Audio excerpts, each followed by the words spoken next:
आदाब, नमस्कार, अस्सलाम वालेकुम नाज़रीन। पल पल न्यूज़ के न्यूज़ रूम से मैं हूं आपके साथ नदीम अफजल। अतीक और अशरफ की हत्या के बाद में जो लोग जश्न मना रहे हैं वो असल में अतीक और अशरफ की हत्या का जश्न नहीं मना रहे। वो जश्न मना रहे हैं कानून की जो हत्या हुई है।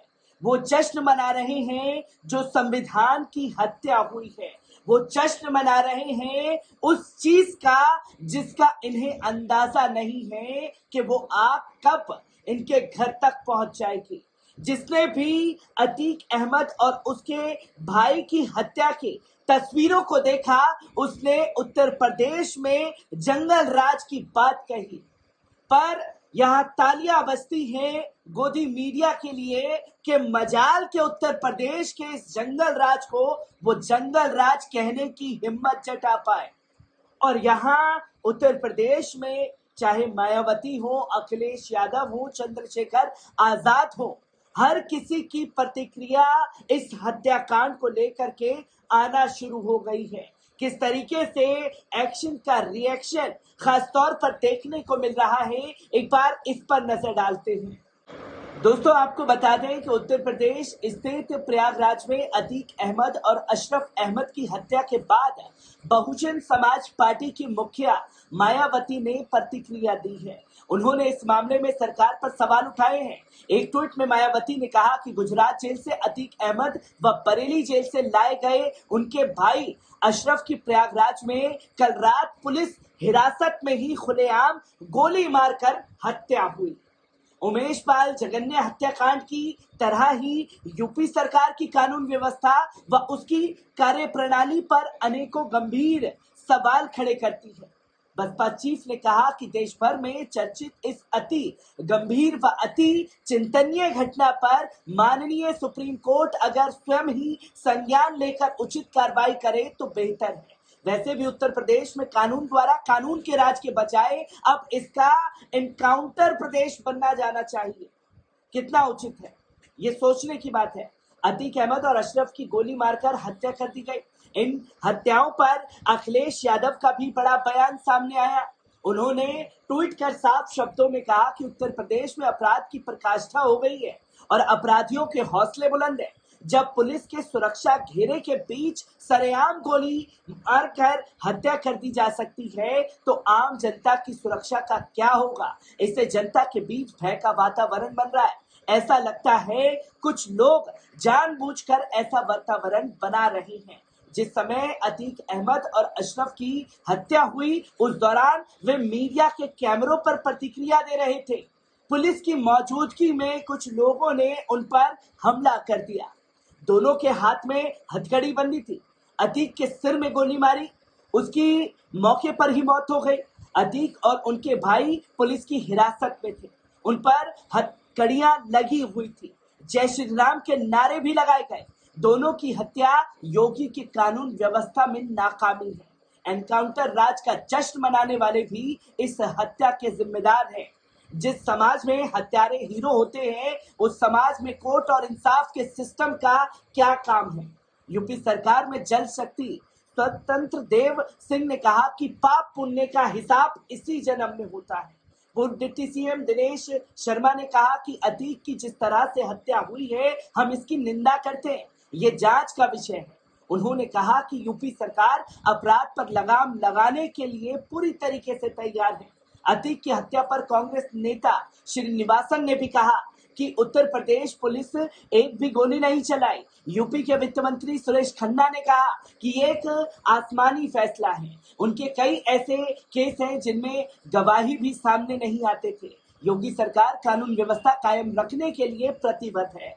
भाजपा महासचिव कैलाश विजयवर्गीय ने भी ट्वीट कर कहा कि भगवान श्री कृष्ण ने गीता में कहा है कि जब राक्षसों का संहार होता है तब पृथ्वी पर भार कम होता है। कपिल सिब्बल बोले, यूपी में 2 हत्याएं हुई, पहली अतीक अहमद और भाई अशरफ की और दूसरी कानून के शासन की। अतीक और अशरफ की हत्या पर भीम आर्मी चीफ चंद्रशेखर आजाद बोले, ये नया यूपी है, यहाँ गोली से फैसला होता है। यूपी में राष्ट्रपति शासन लगना चाहिए, न्यायपालिका और कानून किस लिए है। उन्होंने कहा कि मुख्यमंत्री और पुलिस दोषी है, यूपी को कहां लाकर खड़ा कर दिया है। अतीक अहमद और उनके भाई अशरफ की गोली मारकर हत्या पर कांग्रेस नेता राशिद अल्वी ने कहा कि ये यूपी की कानून व्यवस्था को दर्शाता है, ये कोई बड़ी साजिश लगती है।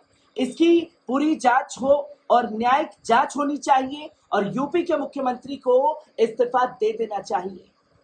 उत्तर प्रदेश में स्थित प्रयागराज में अतीक अहमद और उसके भाई अशरफ की हत्या को लेकर सपा महासचिव राम गोपाल यादव ने भी बड़ा बयान दिया, जहां राम गोपाल यादव ने कहा कि अतीक और उनके भाई की हत्या पूरी तरह से सुनियोजित तरीके से हत्या की गई है। उन्होंने कहा कि मुख्यमंत्री योगी आदित्यनाथ ने जिस तरह से कहा था कि मिट्टी में मिला देंगे, ये एक तरह से मुख्यमंत्री का आदेश फरमान था। जो कुछ हुआ ये उत्तर प्रदेश के इतिहास में पहली बार हुआ है। सपा नेता ने साफ तौर पर कहा कि ये घटना लोकतंत्र के खात्मे की तरफ जाने वाला घटना है। राजाशाही में ही ऐसा होता था, राजा ही सब कुछ होता था, देश उसी तरफ जा रहा है। राज्यसभा सांसद ने कहा कि मीडिया ट्रायल की वजह से मारा गया है। अतीक सिर्फ एक केस में ही अतीक को सजा हुई है, लेकिन मीडिया ने अतीक को माफिया बना दिया। उन्होंने दावा किया कि मुख्यमंत्री के कुछ निकट के बड़े अधिकारी माफियाओं के साथ मिले हुए हैं, व्यापार कर रहे हैं, उन्हीं के हाथों ये सब होगा।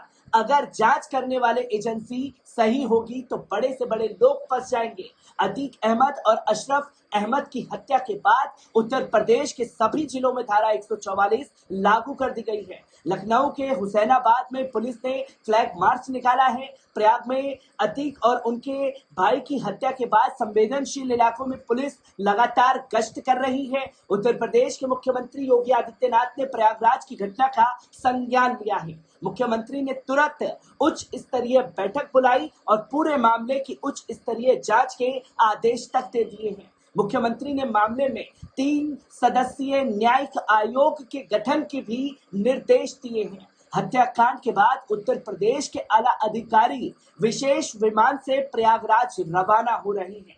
DGP R K. Vishwakarma, special DG कानून व्यवस्था प्रशांत कुमार रवाना, प्रमुख सचिव गृह संजय प्रसाद देर रात तक प्रयागराज पहुंचेंगे। विशेष पुलिस महानिदेशक प्रशांत कुमार ने एक बयान जारी कर कहा कि उत्तर प्रदेश के मुख्यमंत्री योगी आदित्यनाथ ने प्रयागराज की घटना का संज्ञान लिया है।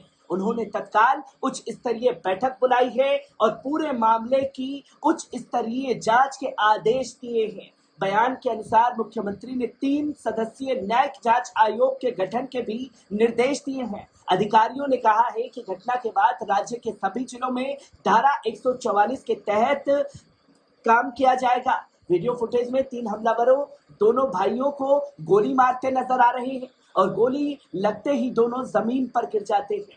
गोलियों से छलनी दोनों के शवों को घटनास्थल से ले जाया गया। इस सनसनीखेज हत्या के बाद इलाके में तनाव है।